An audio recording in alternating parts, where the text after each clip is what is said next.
quero dar uma síntese da semana passada.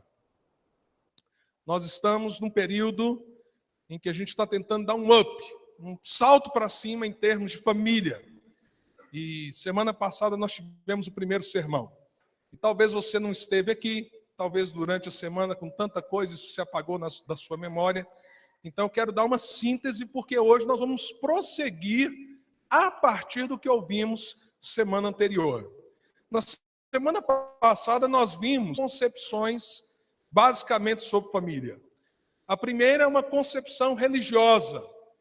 E nessa concepção religiosa, que inclusive muitas vezes toma a Bíblia nas mãos e se apropria de alguns textos, a gente precisa realmente reconhecer que no decorrer dos séculos, essa concepção trouxe, por exemplo, uma imposição sobre as mulheres, uma diminuição do papel delas, do lugar delas na sociedade, criou um vácuo, uma distância entre pais e filhos, uma concepção religiosa equivocada de respeito, de consideração.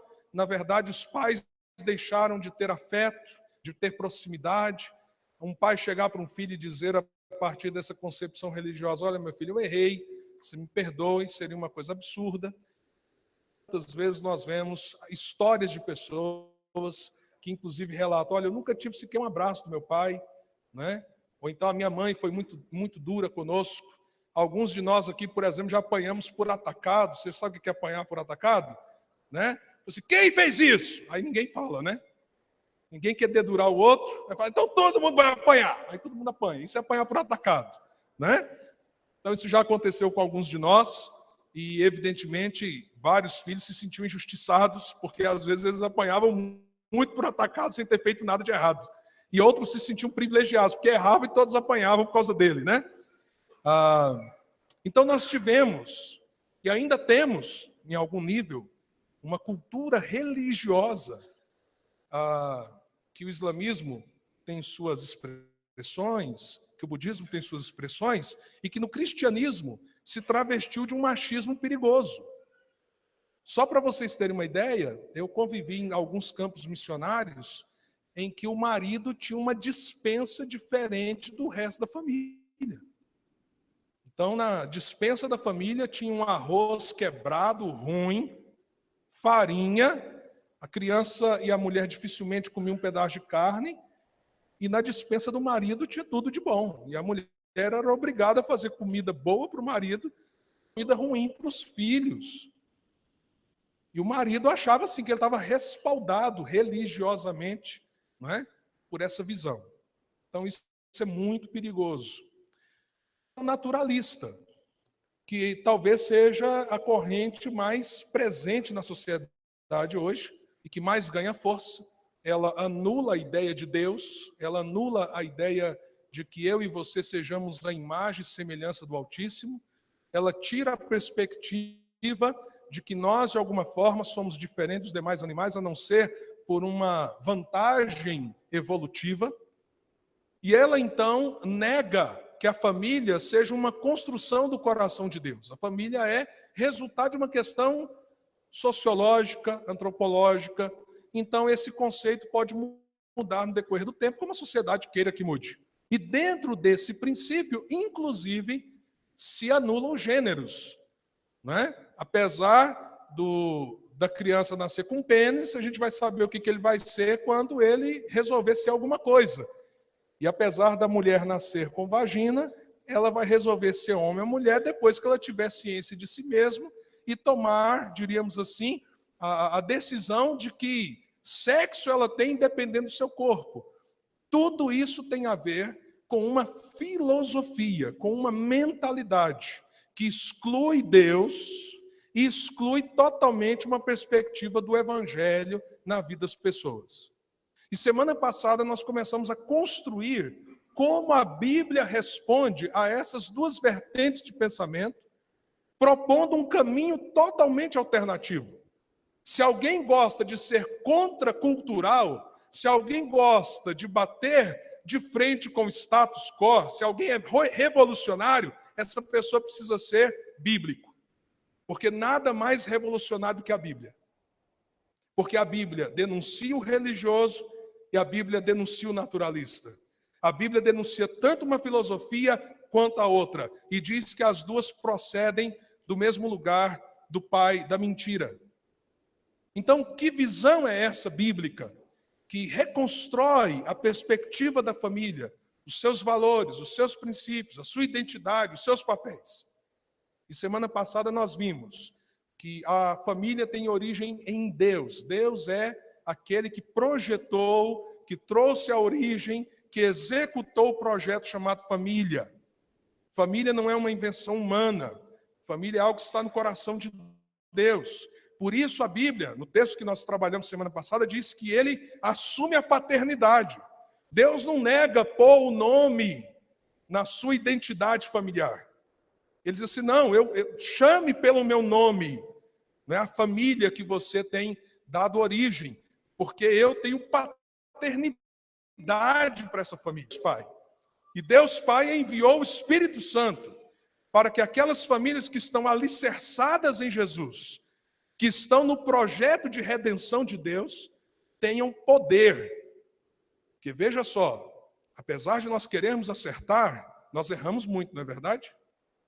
Erramos muito, mesmo querendo acertar, porque nós temos uma tendência ao pecado, uma natureza pecaminosa. Nós erramos uns com os outros. Nós casamos com alguém que é pecador, que é pecadora. Nossos filhos nascem pecadores. Eles não vão se tornar, eles já nascem. Então, em Cristo, nós temos um projeto de redenção da família por causa do pecado. E em Cristo nós temos o poder do Espírito Santo para agir em nós, no nosso interior, quebrantar o nosso coração. Então, algo muito importante antes da gente ir para o universo que nós vamos falar hoje. Né? Algumas conclusões muito importantes do que nós vimos atrás. Primeiro, então, a Bíblia não concorda nem com uma visão naturalista, nem com uma visão religiosa que destrói a mulher, os filhos, ou vice-versa. A Bíblia, ao contrário, ela denuncia como mentirosas essas visões. E ela propõe um caminho completamente diferente. Segundo, quando a Bíblia aponta um caminho, esse caminho que a Bíblia aponta está em Deus, em que o Deus triuno está presente.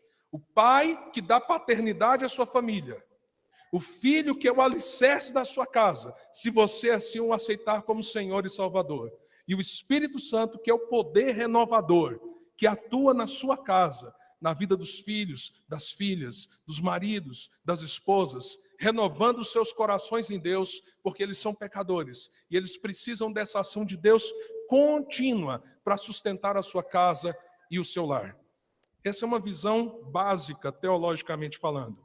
E hoje nós vamos avançar no mesmo livro que nós lemos na semana passada, que é a Epístola de Paulo aos Efésios, agora no capítulo 5, para nós termos uma noção de como então esse Deus triuno, que sustenta a família, que é a base da família, que é o arquiteto da família, como que ele distribui os nossos papéis.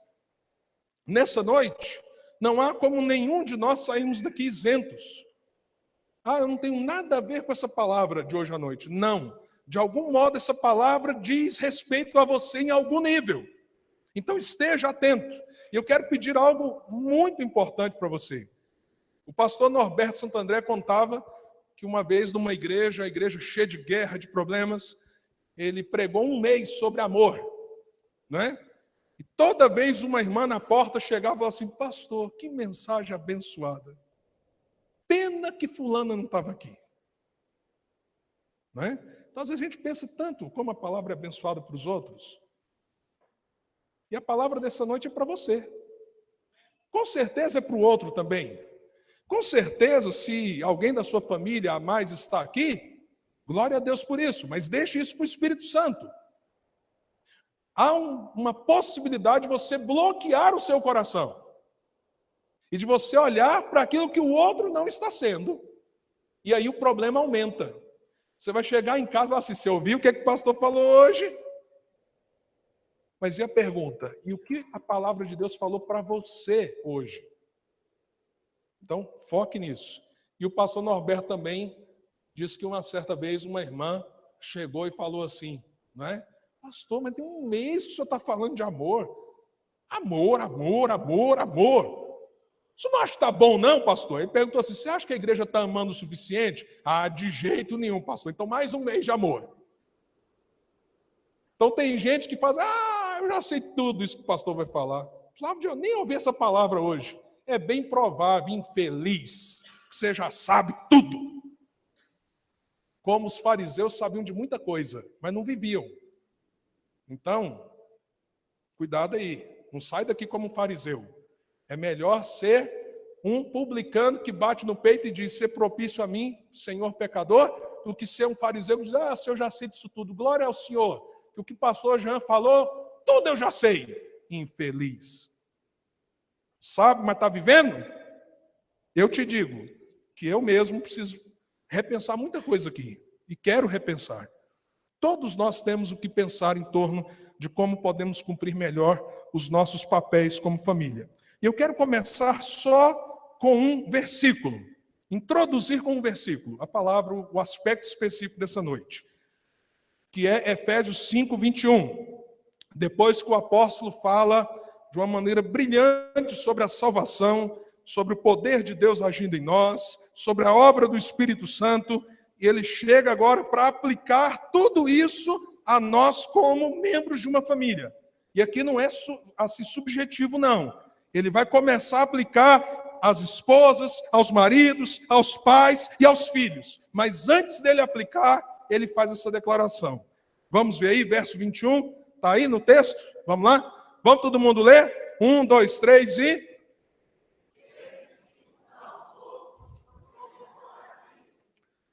De novo, pessoal. Terceira vez, pessoal. Agora eu quero ver vocês falam. Tira da tela, por favor. 1, 2, 3 e...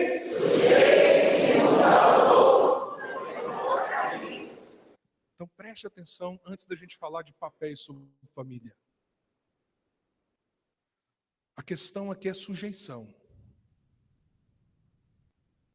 Quando falamos do evangelho na família, nós estamos aplicando um princípio do evangelho à vida familiar. O evangelho diz que o maior é o que serve. O maior é o que se dispõe a ser bênção na vida do outro.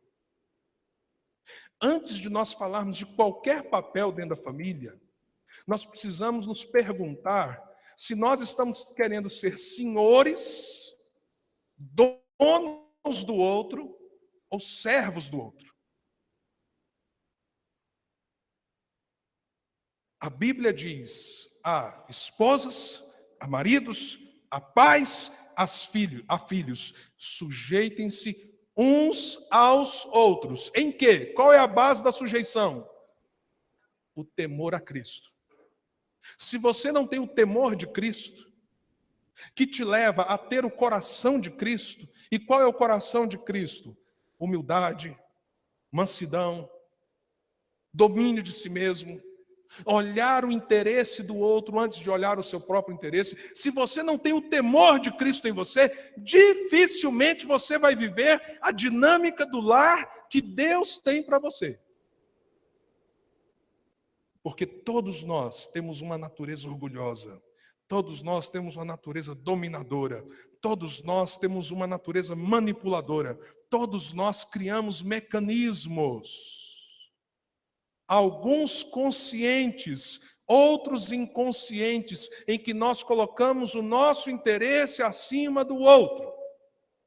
Então preste bem atenção, mulheres, antes de ouvir o que vocês vão ouvir. Vocês precisam ter o temor do Senhor. E vocês precisam se sujeitar no Espírito de Cristo ao seu marido e até aos seus filhos. Maridos, no seu papel, você precisa se sujeitar à sua mulher. O que é se sujeitar à sua mulher? Pastor, mas peraí.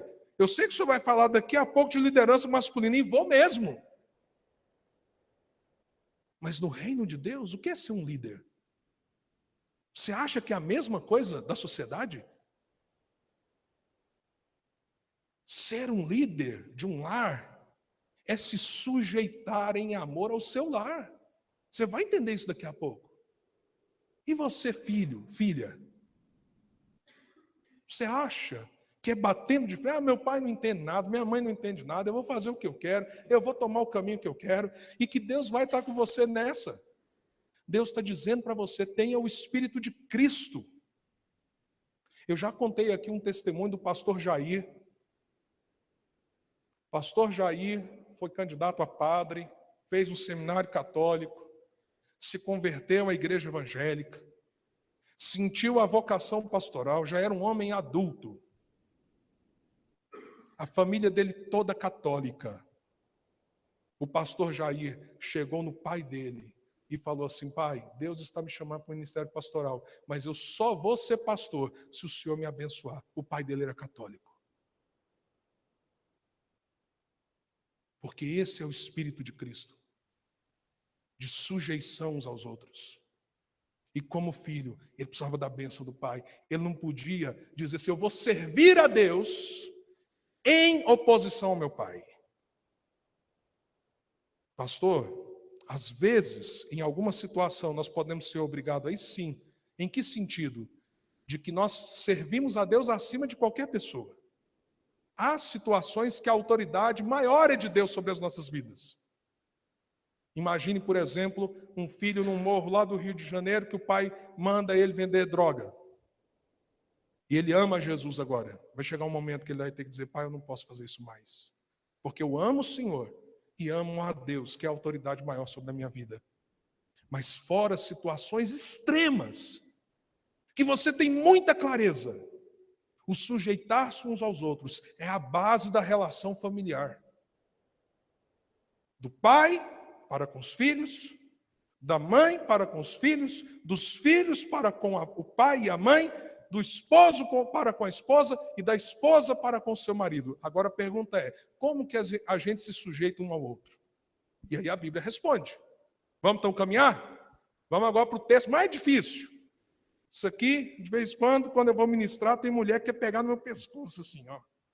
Ainda bem que meu pescoço é grosso.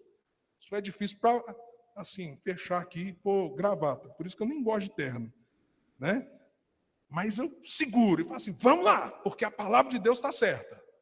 Não é? Você vai entender, minha irmã. E entender que não é nada que você está pensando. Vamos lá então para os versos 22 a 24. Eu vou pedir, inclusive, para as mulheres lerem esse texto. Vamos lá, 1, 2, 3, e já está aí, Edinho? Já? Ó, isso é eficiência, Edinho.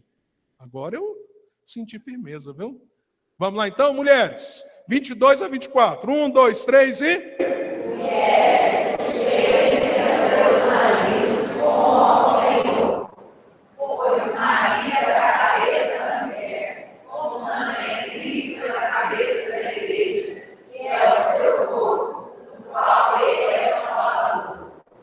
Assim como a igreja está sujeita a Cristo, também as mulheres estejam em tudo sujeitas a seus maridos. Mas, pastor, tinha que ter essa frase aí, em tudo.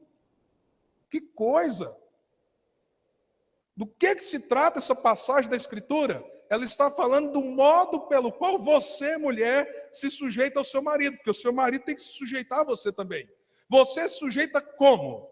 Se você observar, a palavra de Deus está dizendo para você: respeite uma liderança que Deus deu ao seu marido.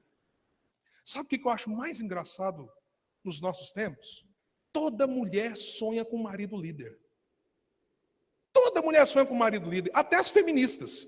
Elas mais ainda. Por isso que são recalcadas do jeito que são. Porque gostariam de um homem conforme a palavra de Deus, e homem conforme a palavra de Deus é raro. Quer ver? O que é esse homem que você, mulher, deve se sujeitar? Um homem que prioriza você. Um homem que é o sacerdote do seu lar. Que assume a preocupação com você e com seus filhos em torno da espiritualidade. Que assume o seguinte, vamos dar um exemplo. O negócio está feio no país, não está? Você perdeu o emprego, seu marido perdeu o emprego. Deus me livre, Deus livre mesmo, viu? Mas vamos aqui, só supor, aconteceu isso. Não é? Vocês estão cansados, desanimados, a coisa está difícil, a conta de água chegou, a conta de luz chegou, o aperto financeiro está batendo na porta, aquele restinho que tinha da rescisão já está acabando. Deixa eu dizer para você o que é você ser uma mulher submissa. Meu bem, pode correr atrás. É com você a batata quente. Assuma. Assuma. Eu também estou tentando, eu vou ajudar, eu vou fazer o possível. Mas você vai nos liderar no meio dessa crise. Você que vai ter que dar uma resposta. Você que vai ter que achar uma solução. Eu estou aqui para te apoiar. Eu estou aqui para te ajudar. Eu estou aqui do seu lado. Eu sei que a coisa está difícil. Eu também não estou tendo dinheiro nenhum. Talvez eu não tenha como ajudar em casa agora. Mas, estamos juntos. Mas quem levanta às 6 horas, manda currículo para todo lugar, vê se houve uma resposta ou não. Em primeiro lugar é você. Coisa boa, não é?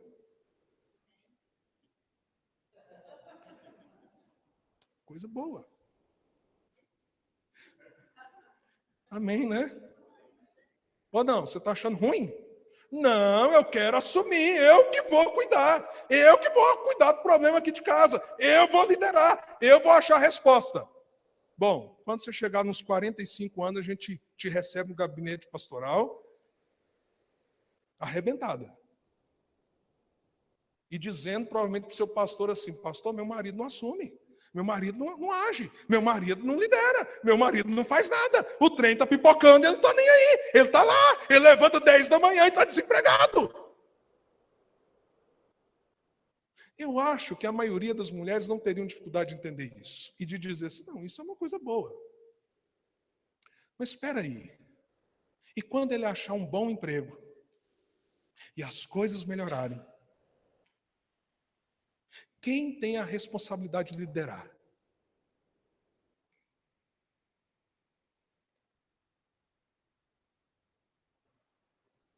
Ah, pastor, aí é relativo. Aí eu acho que não é.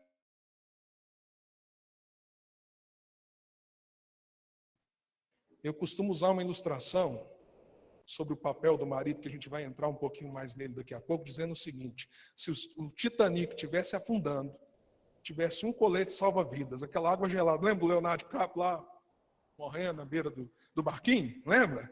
Pois é, né? A musiquinha de fundo. Isso é só bonito no cinema. E lá na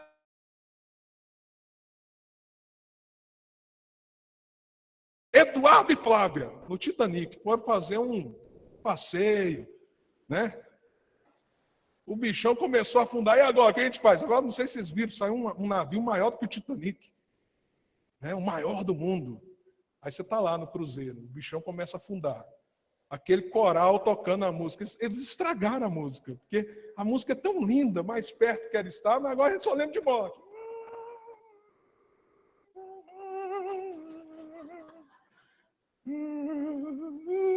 E vocês dois discutindo lá. E aí, quem vai usar o colete? Quem vai usar o colete? Então, a mulher tem que ser submissa. Ela diz, meu bem, você decide. E o marido decide. Você usa o colete, eu morro. Porque eu estou aqui para te proteger. Eu estou aqui para te guardar. Você é prioridade. Essa é a minha liderança. Amém, mulheres? Você queria morrer igual o Leonardo DiCaprio e o seu maridão lá sentado no bote. Hã? Fala a verdade. Eu já sei qual que é a resposta. Não é? Mas há tantas situações que é o inverso. Não é uma situação necessariamente de perda. E que o marido precisa exercer uma liderança. E a Bíblia diz, olha, se sujeite ao seu marido. Pastor, então o senhor está querendo dizer que eu tenho que ser uma mulher calada, falar nada. Irmã, isso é impossível. Isso é impossível. Mulher calada, quase impossível. É verdade, tem uns homens que falam mais que as mulheres. Por exemplo, eu acho que eu sou um homem que fala mais do que a minha mulher. Mas isso é uma coisa mais rara. Porque, segundo estudiosos, mulheres falam mais de 50 mil palavras por dia. Homens falam de 25 a 30. Então, é o contrário. A submissão envolve necessariamente a sua leitura de vida. Aqui uma dica para os maridos. Quando você for fechar aquela sociedade, fala assim, aquele cara é bom demais, agora nós vamos ganhar dinheiro. E sua mulher fala assim, opa, não fui com a cara desse camarada. Não gostei dele. Irmão do céu, pensa 50.000 vezes antes de fazer a sociedade, porque a probabilidade de você estar errado é tão grande que você não imagina. Porque a mulher tem percepção para determinadas coisas que o homem não tem. E isso é de Deus, viu, mulheres? É algo que Deus deu para vocês.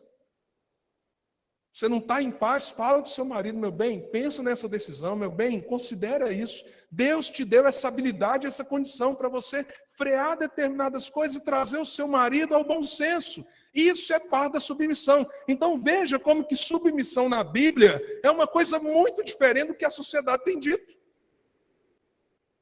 Não é pegar você, mulher, e pisar em você. Pelo contrário, é trazer você para junto. E dentro de um papel que Deus confiou ao homem, você respeitar esse papel.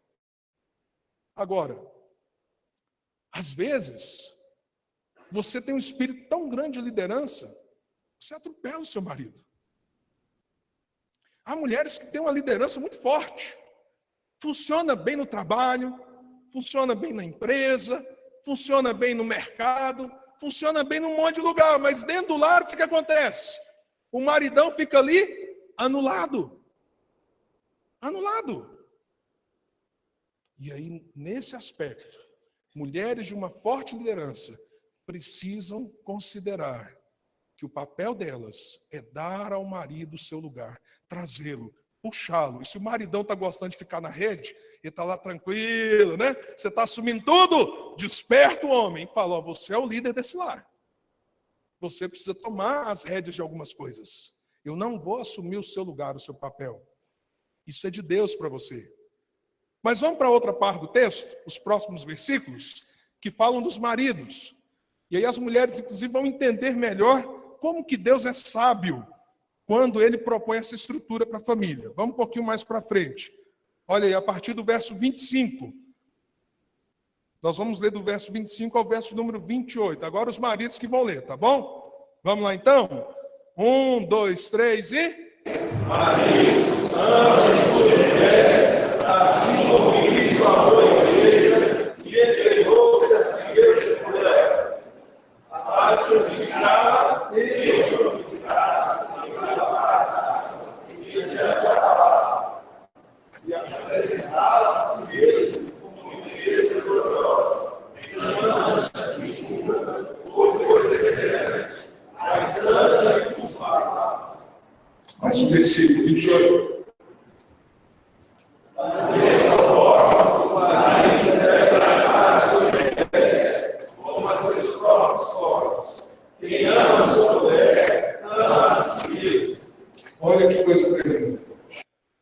Nós começamos dizendo que a Bíblia diz, sujeitai-vos uns aos outros no temor do Senhor. Como a mulher se sujeita ao seu marido? Assumindo que ele tem uma liderança no lar. Que ele é o cabeça do lar. Agora, a mesma palavra volta-se aos maridos. Mas espera aí, pastor, se ele é o cabeça, se ele é o líder, então como ele se sujeita a mim? Através do tipo de liderança. Veja só, se qualquer homem lidera o seu lar, colocando como prioridade a si mesmo, a sua liderança não é bíblica. A sua liderança não está conforme o Evangelho. A sua liderança não está conforme aquilo que Deus espera que nós façamos como maridos dentro do nosso lar. Nós nos sujeitamos às nossas mulheres, liderando em função delas e de nossos filhos. Colocando ela e os filhos como prioridade acima de nós mesmos. Fazendo com que, na verdade, as decisões que tomamos, e às vezes, eu vou ser sincero aqui para as mulheres, o papel de ser um marido, conforme a palavra de Deus exige, é um papel muito pesado. De dizer, nós vamos por esse rumo. Nem tudo há convergência dentro de um lar. Nós temos que entender isso. Há muita coisa que a gente conversa e se resolve. Vamos fazer isso? Vamos. Os dois concordaram? Concordaram. Mas de vez em quando há situações que não há acordo. E aí quem decide? E a palavra de Deus está dizendo, você é o cabeça do lar, marido, você vai decidir. Qual é o seu critério primeiro de decisão? Decidir com o amor com que Cristo amou a igreja. E quando você ama a sua mulher como Cristo amou a igreja, você está se sujeitando a ela através da sua liderança, por incrível que pareça.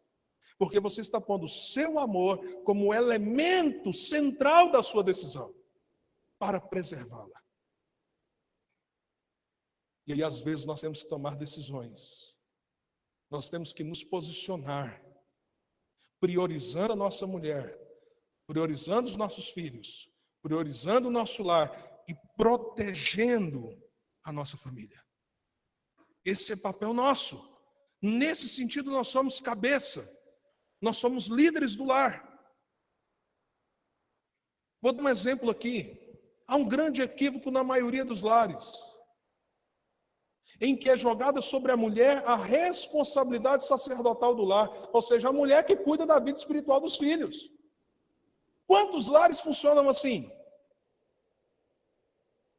Se a sua esposa está fazendo isso, provavelmente é porque você está deixando de cumprir o seu sacerdócio como marido, porque somos nós, maridos, pais, que precisamos puxar a espiritualidade do nosso lar. E quantas vezes é a mulher que está lá gritando para o marido, meu bem, você nunca leu a Bíblia para o nosso filho, meu bem, você nunca orou com a gente, meu bem, entende? E como então você se sujeita a ela no temor de Cristo? Sendo esse líder amoroso, sendo esse líder que prioriza a sua casa, sendo esse líder sensível. Irmãs, vamos concordar que em alguns momentos, às vezes o seu coração está tão inclinado numa direção e que você está muito chateado que seu marido vai ter que decidir. Deixe-o decidir. Sabe por quê? Porque diante de Deus é Ele que vai responder e não você. Agora, se você passar por cima, tomar o lugar dele, anular a sua liderança, tirar o seu papel de amar você como Cristo ama a igreja, você vai responder por isso. É você que vai.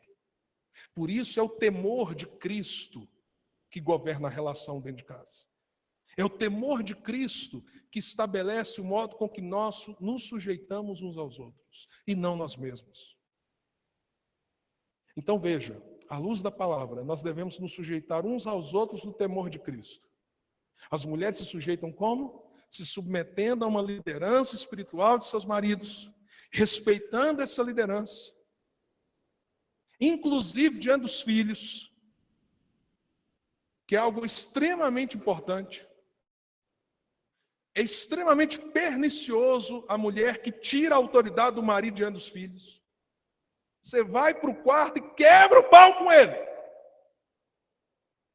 Chega lá e fala em nome de Jesus e com autoridade. Você não está assumindo seu papel, nossos filhos estão sofrendo por causa disso, o caminho não é esse, não é isso que a Bíblia diz. Não faça isso com o seu marido diante dos seus filhos. Essa é uma forma de você respeitá-lo. Mas o marido, e aí, meus irmãos, o peso é grande para nós. Ele precisa vigiar muito o coração. Quem eu estou priorizando? Quem eu estou colocando em primeiro lugar? Porque se a situação exige um sacrifício, que você se sacrifique, que você pague o preço. Às vezes sua mulher dizendo assim, não, não precisa disso. Não, nós vamos fazer assim. Evidentemente que isso requer um bom senso, né, irmãos? Vou dar um exemplo aqui. Parece bobo. Hoje está até difícil fazer isso, porque o trem está tão feio financeiramente. Mas vamos dizer que vocês falam assim, depois de um bom tempo, vamos sair para comer uma comida diferente, vamos comer fora. Aí o maridão chega e fala assim, meu bem, o que você quer comer? Meu bem, eu quero comer sushi. E ele estava com aquela picanha, aquele rodízio na cabeça. Você imagina, ele já estava até assim com água na boca, assim, ó. Pensando naquela picanha mal passada, que quando corta, chega a sair o sangue, assim. Aí ela volta e pergunta, mas e você, meu bem? Ele é o líder, não é? O maridão é o líder, é o cabeça do lar, ele, né? Então, e você, meu bem? Não precisa nem dizer da picanha. Ela assim, não, vamos comer sushi. Vamos comer sushi. Agora, a esposa, de repente, conhece o maridão, não é? O maridão já umas 2 vezes comeu sushi, contrariado, mas comeu. Com a cara alegre, feliz. Aquele salmão cru, não é? Com aquele molho shoyu, já de 2 meses para trás. Ele foi. Então aí vem o bom senso da mulher que é inteligente. Fala assim, meu bem, vamos comer uma picanha hoje, vamos comer uma coisa diferente. Entende? Há uma preocupação mútua. Mas há uma atitude do marido de se sacrificar, até em coisas que parecem banais, pela sua esposa e exercer assim o seu sacerdócio. Mas e quando nós olhamos para os filhos? Né?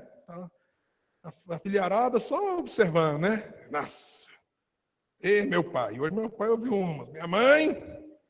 Né? Agora é a vez de vocês, viu, criaturas? Capítulo 6, vamos começar só com os filhos, né? Verso 1 ao verso número 3. Vamos lá, que a Bíblia fala também, debaixo dessa base em que o pai dá a paternidade, o Espírito dá o poder, e Jesus é o fundamento, o alicerce do lar. Então, qual que é o papel dos filhos dentro de um lar? Veja o que diz, capítulo 6, versos 1 a 3. Quem vai ler são os filhos que ainda não casaram, porque todo mundo aqui é filho. Eu estou falando os que não casaram ainda. Até você, Guto, que vai casar daqui uns dias, viu?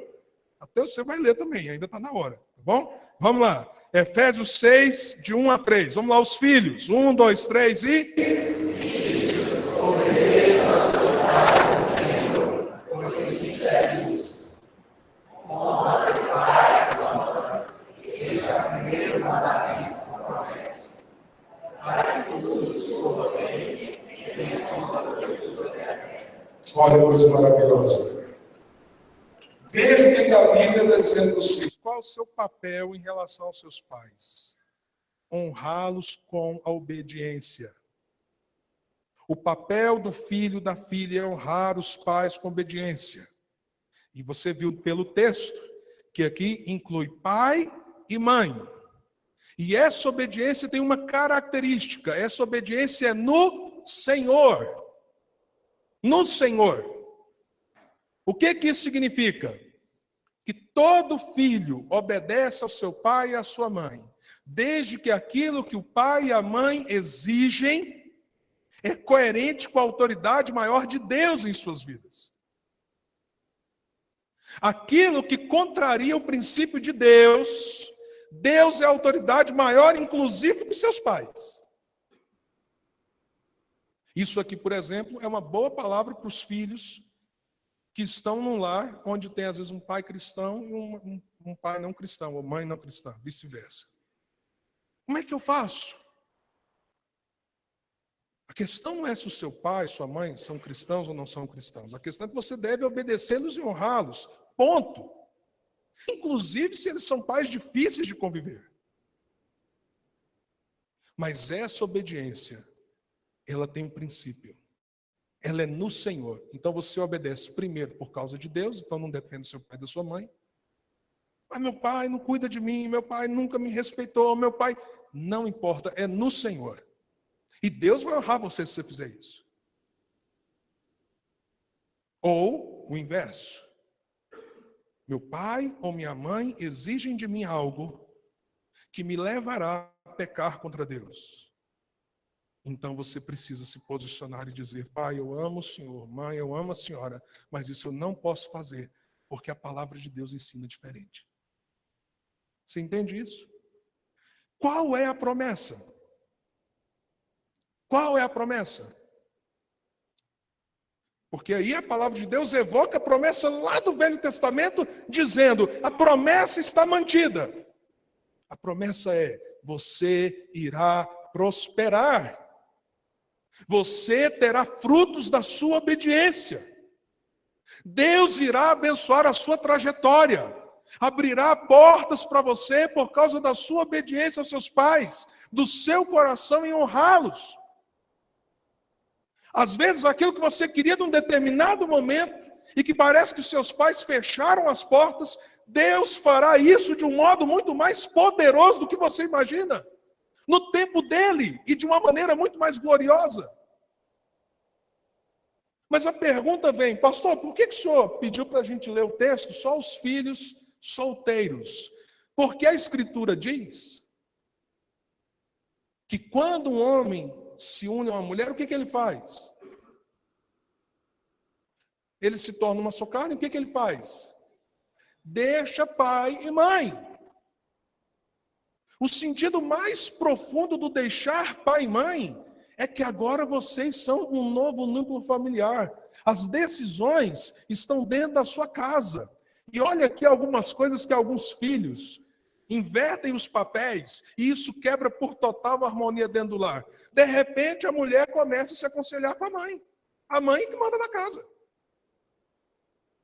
Aí alguma sogra toma um tiro de jararaca, fica com raiva ainda. Mas ela que manda. O cara casou, fala, vamos fazer isso? Vamos. No outro dia, vai falar, sabe o que é? É que eu conversei com a minha mãe. Mudou tudo. Tem uns homens por aí, desculpa, irmãos. Sua mãe manda no seu casamento. Você deixou pai e mãe em nome de Jesus. Vocês são um novo núcleo familiar. Você pode ouvir conselhos. Como é que a gente honra? Pai, você quer me dar um conselho? Conselho. Entendeu? E tem muito conselho que a pior pessoa para te dar é o pai ou a mãe. Quando você casa. É simples. Eles são passionais. Está ali, ó, a Alissa está ali, ela é minha filha. Ela está namorando com o João que está lá do lado. Ah, tá não é o João que está... Ô Henrique, você está com o cabelo igual ao do João, hein? O João vai ficar com raiva de mim. Hã? Deus do céu, agora arrumou uma confusão para mim. O João que não está aqui. Beleza, agora vai crescendo, namoro, vai. Não é aquele que está lá, não. O Henrique está lá só para representar com a juba, assim, tá bom? Ah, viu, Henrique? Por favor, irmão. Você me ajuda aí, tá? Aí o que acontece? Casa lá. Adulto, casa, beleza. Começa a ter dificuldade. Chega para conversar comigo. Eu sou pastor, né? Eu sou uma pessoa equilibrada, gente. Eu sou um grande conselheiro, né? Vai conversar comigo, né? Um homem inteligente, homem de Deus. Só que é o seguinte. Eu não troquei fralda do João, mas troquei da Alissa. Nunca passei noite acordado com o João, mas eu passei por causa da Alissa. A Alissa uma vez levou um tombo lá num sofá, bateu a cabeça no chão, eu quero o pai, saí correndo igual um doido, eu queria ter, né, uma sirene no carro para sair, porque eu saí correndo tudo e no trânsito igual um doido. E quando foi fazer o exame, a bichinha era pequena, aí vai e põe lá aquele, como é que é o nome? Cheirinho, né? Gente, que tragédia aquele negócio. Você olha para o seu filho assim, sua filha, não sei quem já passou por essa experiência, o olhinho vai virando assim. Você está morrendo, meu Deus, o que está acontecendo? Então, essas experiências eu tive com ela. Então, eu sou imparcial. Aí ela vai falar, eu vou dizer assim, respeite seu marido, minha filha. Eu vou jogar duro com ela. Mas dentro de mim eu vou estar assim, infeliz desse homem que ela casou. Aí, de repente, tem aquele churrasco em família, né, assando a carne, o camarada fala uma besteirinha, você explode com ele, ninguém sabe por quê. Ué, o que aconteceu com meu pai? Por que meu pai está gritando de jeito? Por que esse problema aqui em casa? Eu não sei de onde saiu. Do tanto que você falou na cabeça do seu pai que seu marido é ruim. E ele lá, não, meu filho, você tem que ter paciência, porque está fazendo o papel dele. Mas dentro dele... Então, Guto, Jordana, se prepara aí, viu? Tem que cuidar disso. Tem que deixar pai e mãe. Não é fácil não, mas tem que deixar. E enquanto você não casar, reconheça a autoridade de Deus na sua vida através dos seus pais. Ah, meu pai está com o coração duro, minha mãe está com o coração duro. Ora, Senhor, move então o coração do meu pai e da minha mãe. E Deus vai abençoar isso. Agora, tem o papel do pai e da mãe. Vamos ver para a gente terminar? Como é que termina esses versículos desse bloco inicial do capítulo 6? Vamos abrir lá novamente. Olha lá, porque aí volta-se para os pais.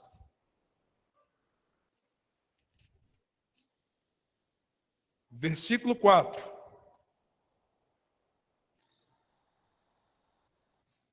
Vamos lá, quem é pai e mãe aqui, por favor, leia bem alto. Quem não é ainda, observe. Vamos lá, 1, 2, 3 e...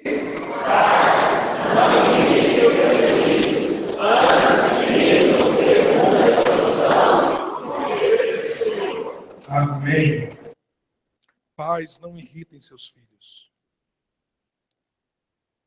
Há um desafio para nós pais.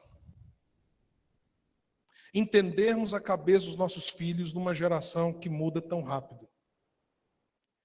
Entender suas escolhas, entender as suas prioridades, entender o universo que eles estão vivendo. A escola que eles estudam não é mais a escola que você estudou. Tem gente que fez ginásio, gente. Nossa, agora você sentiu velho, hein, irmão? Né? O que era antes do ginásio? Tinha um negócio lá. Eu esqueci o nome. Hã? Não, não é colegial, não. Tinha um outro nome ainda antes do ginásio. Hã? Pois é, científico. Não, tinha um monte de coisa antes. Gente, eu fiz normal. Eu fiz 1 ano de normal. Você sabe o que era normal? Tinha 49 pessoas na minha turma do normal. Normal era curso para professor, professora. Eu era o único homem lá dentro. Você imagina? Mas foi só 1 ano só. No outro eu pulei fora.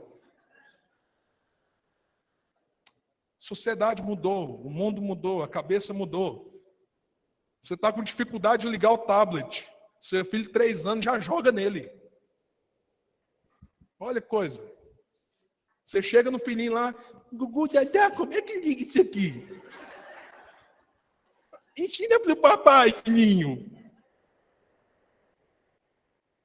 E a gente pode irritar muitos nossos filhos por não entender as demandas, as realidades. Aquilo para você, ó.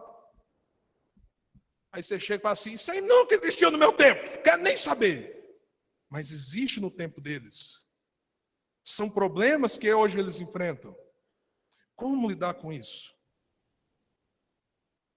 Como entender o limite dos seus filhos? Por exemplo, às vezes nós irritamos os filhos querendo deles aquilo que eles não podem oferecer. Porque a gente projeta neles os sonhos nossos. Então a gente quer que eles alcancem o que a gente não alcançou.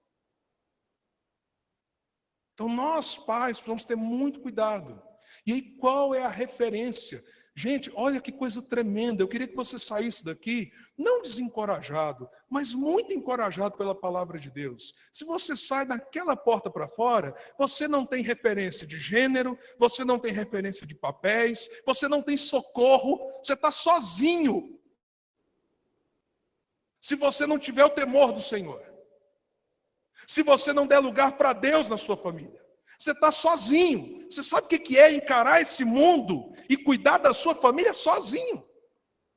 Mas quando a gente volta para o Evangelho, nós temos o Senhor conosco. Ele diz assim, ó, eu sou o pai da sua família. Antes de você ser. O Espírito está ali. O Senhor Jesus é o alicerce da nossa casa. E aí existem papéis. Existem responsabilidades. E existe um guia para a gente criar os nossos filhos que não tem lá fora. Ensina a criança no caminho que ela deve andar. E quando adulto ela não se desviará dele. Existem princípios para te ajudar. Mas pastor, eu tenho investido esses princípios na vida dos meus filhos no decorrer dos anos. E está tão complicado. Meu irmão, você lançou a boa semente. Espere em Deus. Os que com lágrimas semeiam, com júbilo ceifarão. Quem sai andando e chorando enquanto semeia, voltará com júbilo trazendo os seus feixes. Creia nisso, lance a semente, a palavra de Deus, a disciplina de Deus, o princípio de Deus. E deixe Deus frutificar na história dos seus filhos, porque só Ele que faz a semente germinar, não sou eu e nem você. E eu quero terminar essa palavra também desafiando aqueles que têm uma estrutura familiar dentro desse ideal. Pai, mãe, filhos. Para que vocês lutem para manter essa bênção que Deus deu para vocês. Lutem contra o divórcio. Lutem contra a separação do seu coração em relação aos seus filhos. Lute com todas as forças pela unidade da sua família. Agarre isso como um projeto de vida e como um princípio que você não irá abrir mão. Eu vou lutar pela minha família. É difícil muitas vezes, mas eu vou, à luz da palavra de Deus, pagar o preço pelo meu lar. Mas há aqueles que talvez estão aqui nessa noite e digam assim: pastor, mas esse estereótipo ideal, não tem como eu viver. É interessante que, se eu for falar aqui, eu vou falar entre aqueles que têm essa realidade. Eu estou no segundo casamento. Tenho filhos de um primeiro casamento e agora uma filha num segundo casamento. Quando eu digo a você, lute contra o divórcio, é porque eu sei o que um divórcio significa. É muito mais terrível do que você possa imaginar. Muito mais terrível para alguém que ama Jesus passar por isso. Um pastor amigo meu, pastor Pereira, em 73, o ano que eu nasci, ele se divorciou. A mulher chegou para ele e falou assim: não quero saber mais de você, acabou o nosso casamento.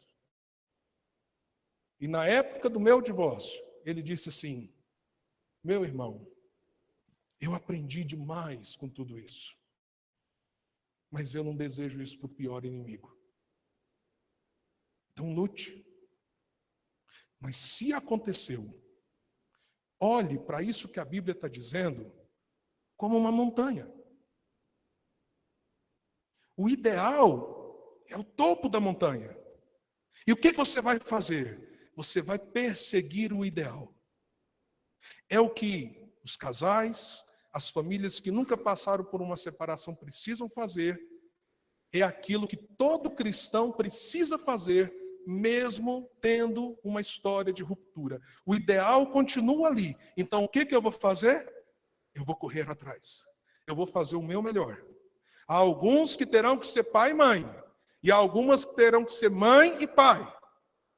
Há filhos que terão que conviver com algumas perdas. E que terão que amar o pai ou a mãe muito mais ainda, ao ver que o pai e a mãe estão pagando um preço tão alto. Há avós que terão que voltar atrás para serem pais e mães dos seus netos. Há filhos que talvez, inclusive, nem terão esses avós, mas que Deus pode renovar a sua história, te dando um novo lar.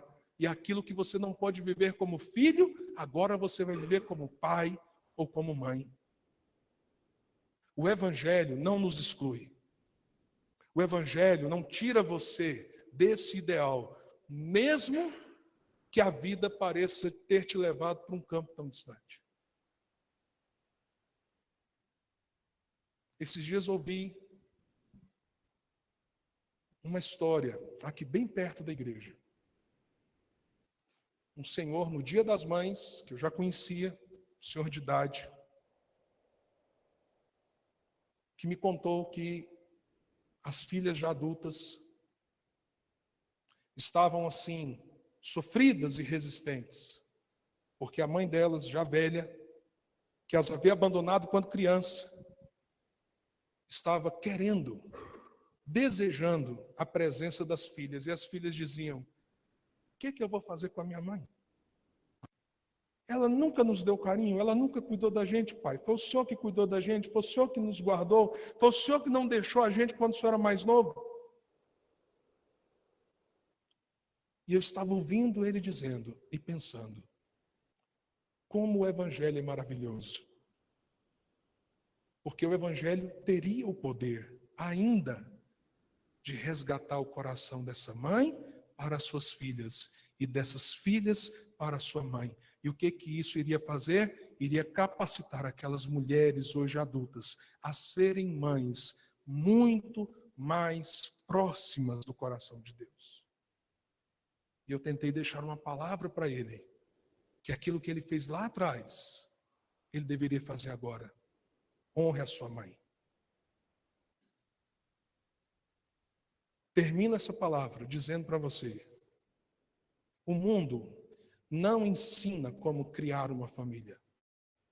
O mundo ensina como se destrói uma família. O mundo nega papéis, o mundo nega gêneros, o mundo nega a honra, o mundo nega o perdão, o mundo nega a possibilidade da reconstrução. Mas não é o mundo que é a nossa referência. Não é o mundo que nos governa. Faça de Jesus o Senhor da sua vida. Aprenda com a palavra de Deus o seu papel. Lute para cumpri-lo. Você nunca vai cumprir o seu papel de maneira perfeita. Mas lute e volte o seu coração sempre para isso. E assim Deus haverá de guardar a sua família, de abençoar você. E então olhe para cima do monte, onde está o ideal. Não tire o seu olho de lá e continue prosseguindo, mesmo que a vida trouxe situações difíceis para você. Deus haverá de abençoar a sua casa e abençoar você à medida que você for fiel. Curva a sua cabeça e vamos orar.